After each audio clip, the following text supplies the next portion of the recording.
Un saludo cordial a toda la gente que está pendiente al contenido de este canal. Hoy seguimos con la serie de videos acerca de las adaptaciones curriculares con respecto a las necesidades educativas especiales asociadas a la discapacidad. Antes de entrar en materia del tema que vamos a hablar el día de hoy, vamos a recordar un poco de qué manera nosotros pues evidenciamos que existe un inconveniente en el proceso de aprendizaje por parte de los chicos, ¿no? Cuando el estudiante presenta mayores dificultades para acceder al currículum ofrecido, pues ya es un indicador. Cuando existe esto, también vamos a requerir la elaboración de adaptaciones curriculares, que es justamente de lo que estamos hablando, y cuando es necesario la utilización de cualquier recurso que no se usa de forma habitual dentro del aula de clases, ¿no? Cuando existen estos tres indicadores, pues aquí ya vamos a empezar con la planificación y la elaboración de adaptaciones curriculares. Entonces, habíamos hablado anteriormente de la discapacidad auditiva. Hoy nos vamos a enfocar de forma específica en la discapacidad visual. Entonces, entrando en materia, ¿qué es la discapacidad visual? Pues esta es una condición que está producida por una anomalía en el ojo que provoca la pérdida parcial o total de la vista. ¿Cuáles son las causas? ¿No? Pueden existir dentro de las causas los daños en el aro, puede ser hereditario, puede haber sido causado por infecciones, lo que es ambliopatía. En el caso de ambliopatía tiene que ver mucho con el estrabismo. Estábamos investigando y hablaba un poco de cómo el cerebro en la ambliopatía va apagando prácticamente el nervio de ese ojo con estrabismo, ¿no? De que a medida que pasa el tiempo, pues se va perdiendo la visión en el ojo que está defectuoso, ¿no? Es trabajo del cerebro. Tenemos la catarata también, tenemos lo que es todo lo que es la parte de la retinopatía diabética causado por esta enfermedad que va afectando la visión también mientras más grave es la enfermedad, ¿no? Tenemos el glaucoma, la degeneración macular relativa a la edad, ya esto pues con las personas de edad avanzada, y el cáncer. Entonces son las posibles causas que nosotros podemos encontrar dentro de nuestros estudiantes. Generalmente, en base a la experiencia, podemos decir que aquí pues hay una gran cantidad de condiciones, por ejemplo, hereditarias que se presentan en los chicos. También puede ser causado por un accidente, ¿no? Alguna situación en la que el estudiante haya perdido la totalidad o de forma parcial la visión, ¿no? Por algún accidente o alguna situación de riesgo que haya vivido el estudiante, ¿no? Y la ambliopatía también es bastante común, ¿no? Cuando existen personas con estrabismo. Bueno, hemos hablado un poco de las causas para ir entrando en materia, para conocer la temática de esta discapacidad. Bien, ya hablamos acerca del trabajo o los apoyos que nosotros podemos tener como docentes hacia ese chico con discapacidad visual dentro del aula de clases, ¿no? Entonces tenemos aquí, por ejemplo, no obstaculizar el paso, ¿verdad?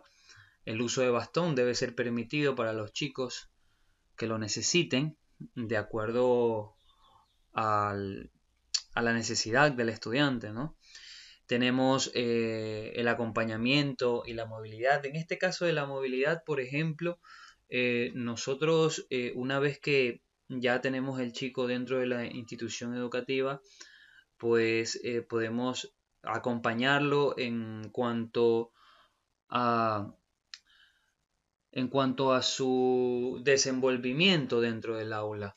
Por ejemplo, puede ser necesario que nosotros nos coloquemos un paso adelante y guiemos su caminar hacia el pupitre, por ejemplo, hacia la silla, hacia la mesa donde él debe sentarse para recibir la clase, ¿no? Entonces, como les decía, ¿no? Un paso adelante y con el estudiante con la mano en nuestro hombro o apoyado en nuestro brazo, ¿no? Entonces es importante que nosotros brindemos este apoyo. También, por ejemplo, al momento de sentarse es necesario colocarle la mano en el espaldar de la silla. Esto parece muy básico, pero hay muchísima gente que no tiene esa delicadeza, que no utiliza esos detalles cuando tienen chicos o personas dentro de sus familias con esta discapacidad. Entonces, cabe mencionar, ¿no? Al momento de que el estudiante tiene que sentarse, pues hay que colocarle la mano en el espaldar de la silla, ¿no? Y cuando le vamos a hablar, cuando vamos a utilizar los mandos que se les llaman, no podemos decirle, por ejemplo, pásame eso o siéntate aquí, allá, porque es obvio que no puede él tener el contexto de su alrededor, ¿no? Entonces tenemos que dar órdenes claras, ¿no? ¿Y cuáles son estas órdenes claras? Pues podemos decir a tu derecha, junto al pizarrón, cerca de tu silla, ¿verdad? Por ejemplo. De la misma manera, tenemos que mantener informada a toda la comunidad educativa. Las autoridades, los compañeros docentes, los compañeros estudiantes, ¿verdad? Los padres de familia de los demás estudiantes, ¿no? Es necesario mantener informada a toda la comunidad, con el fin de recibir también ese apoyo, ¿no? Porque esto termina siendo un trabajo en conjunto. También debemos evitar la sobreprotección. Si un niño con todas sus capacidades sensoriales eh, completas, la sobreprotección le hace daño, más aún a un niño o a un estudiante que posee una capacidad especial. Entonces, la sobreprotección no es conveniente aquí. No es conveniente. ¿Por qué? Porque ellos tienen que aprender a desenvolverse por sí solos. ¿Sí? Es más, ellos sienten mucha más confianza cuando pueden hacer las cosas por sí solos. Entonces, desde pequeños debemos evitar la sobreprotección y apoyarlos para que se desenvuelvan de forma independiente. Entonces, también es importante mantenernos comunicados con los padres de este estudiante para que todo el trabajo que se haya hecho dentro del aula de clases se siga reforzando en casa. Porque si este trabajo no se hace en casa, si no se refuerza, las dificultades pueden empeorar, ¿no? No se desarrolla por completo el niño. Entonces es necesario nosotros, primero estar capacitados nosotros para poder trabajar con el chico y luego ese conocimiento que tenemos hay que pasárselo, ¿verdad? Hay que capacitar al padre también para poder trabajar con el niño. Muy bien, hablemos un poco entonces de las adaptaciones curriculares ya. Tenemos las adaptaciones curriculares de acceso al currículum o de grado 1, ¿verdad? Donde nosotros pues vamos tiene mucho que ver con la parte material, con la parte de ubicación, con el espacio, ¿verdad? Entonces tenemos una ubicación accesible al aula.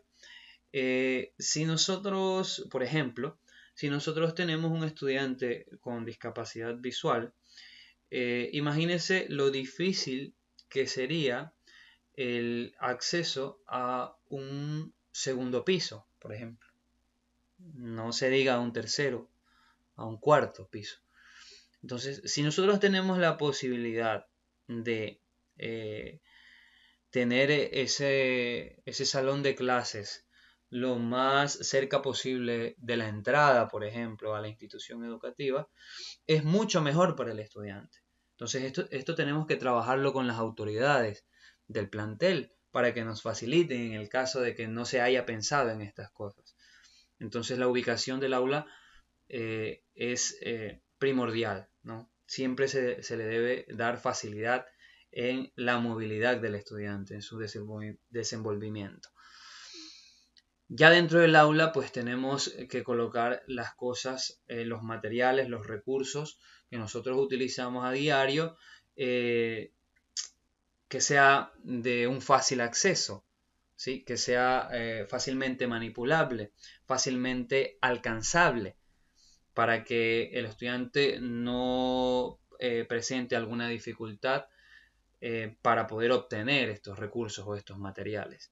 Un espacio suficiente, por ejemplo, aquí podemos hablar de las bancas o las sillas y las mesas con un espacio suficiente para acceder, para caminar. Nosotros debemos poder, nosotros y cualquier persona, los estudiantes mismos y el estudiante con discapacidad visual, debemos poder caminar de forma normal entre las columnas, entre los chicos, ¿no? Por ejemplo, debe haber un espacio necesario entre el pizarrón, ¿verdad? La pizarra acrílica, el escritorio, un espacio necesario también entre el escritorio y las sillas, ¿verdad? Y un espacio entre las sillas. Entonces, para que la movilidad de todos y del estudiante con discapacidad, pues se facilite.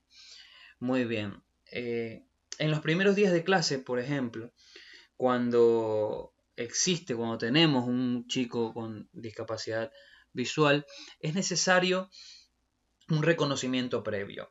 ¿Qué quiere decir el reconocimiento previo? Pues nosotros tenemos que buscar un momento para que llevemos al chico a conocer el aula de clases, ¿no? Para que él pueda tener un conocimiento completo de la ubicación del aula de clases, dónde está, cómo se accede, cómo están ordenadas las bancas, las sillas, las mesas, dónde está el escritorio, dónde está la pizarra, dónde están los lugares donde se colocan los libros, donde se colocan los cuadernos, ¿verdad? Los materiales de arte, los rincones de lectura. Todo esto debe ser conocido previamente por el chico. Entonces es necesario que nosotros nos busquemos un tiempo para darle, por así llamarlo, un tour dentro del aula, ¿verdad? Y esa ubicación pues tenemos que respetarla de ahí en adelante, no podemos cambiarla, ¿sí? Porque ya ellos se hacen un mapa mental prácticamente, entonces ya conocen y obviamente el cambio de los objetos sería perjudicial para el chico.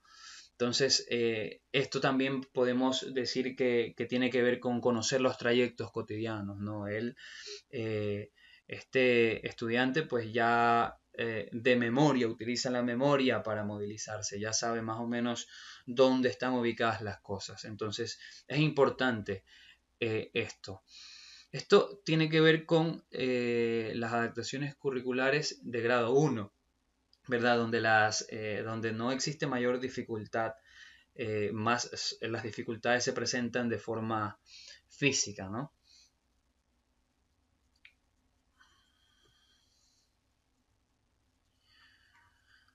Bien, dentro, dentro de estas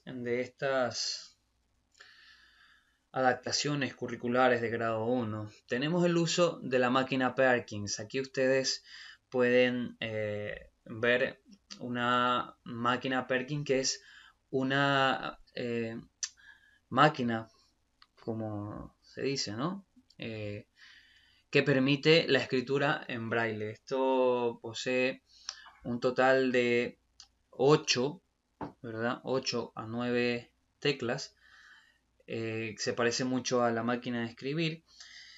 Y anteriormente eran mecánicas. La que ustedes están viendo aquí ya posee una pantalla, ¿no?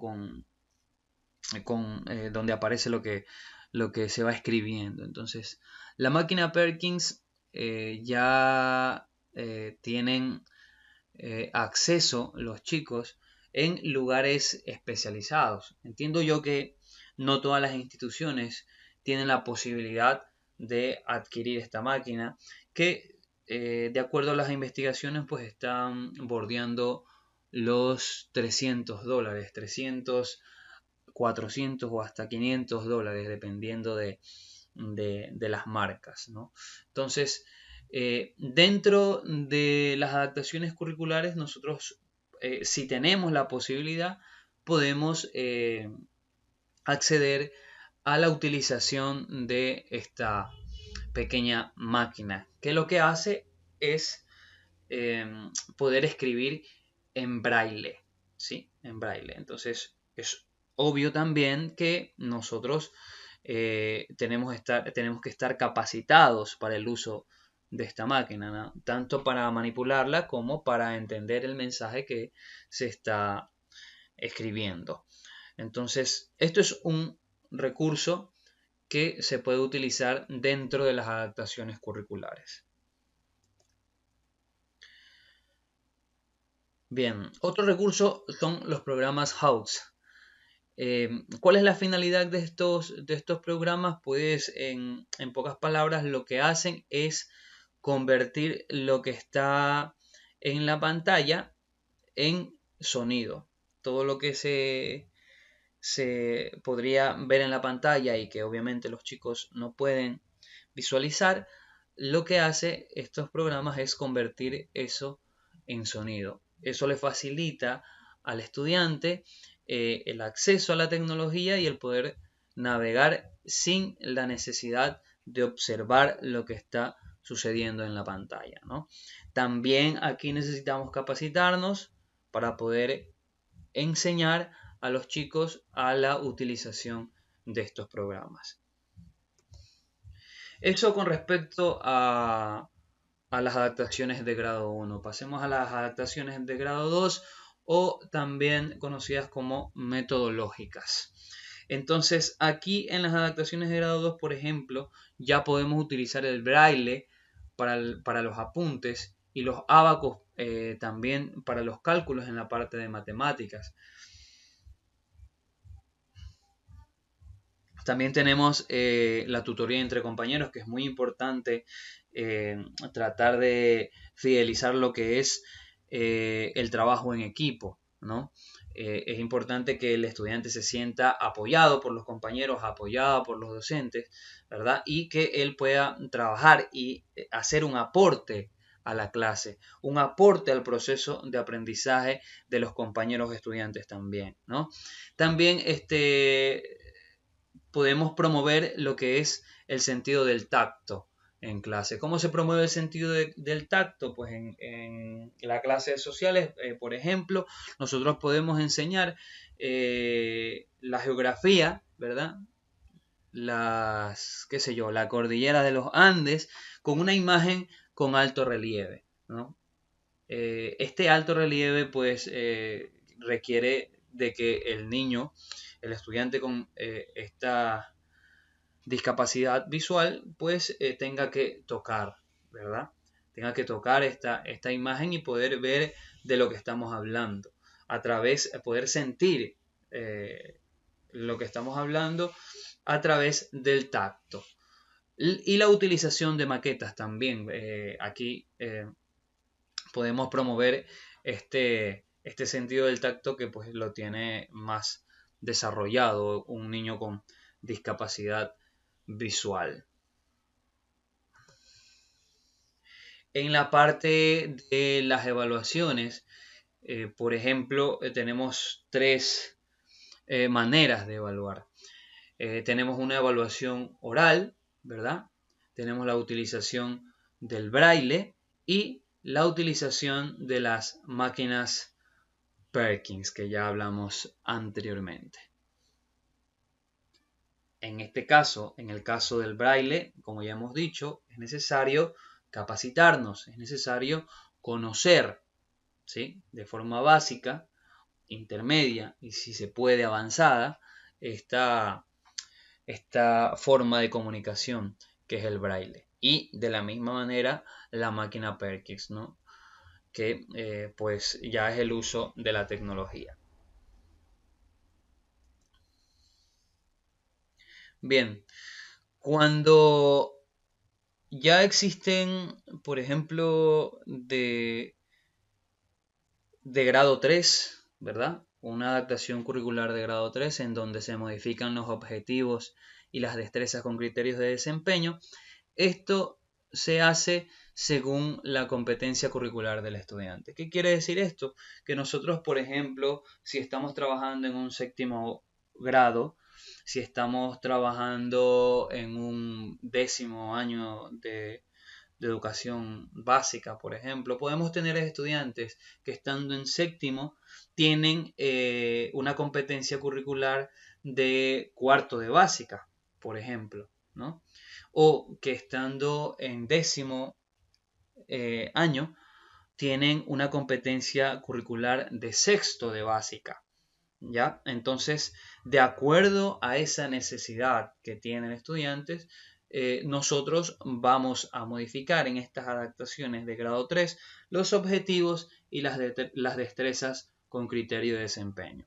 Aquí también se modifica la metodología, también se modifican los otros criterios dentro de la planificación, ¿no? A eso se le llama pues adaptaciones curriculares para niños con necesidades educativas especiales, y este es el trabajo que nosotros tenemos que hacer de acuerdo a la necesidad del estudiante. Bien, hemos hablado entonces de este tema tan importante. Yo les agradezco por la atención. Nos estamos viendo en un próximo video con más de esta temática. Gracias por suscribirse y compartir. Hasta la próxima.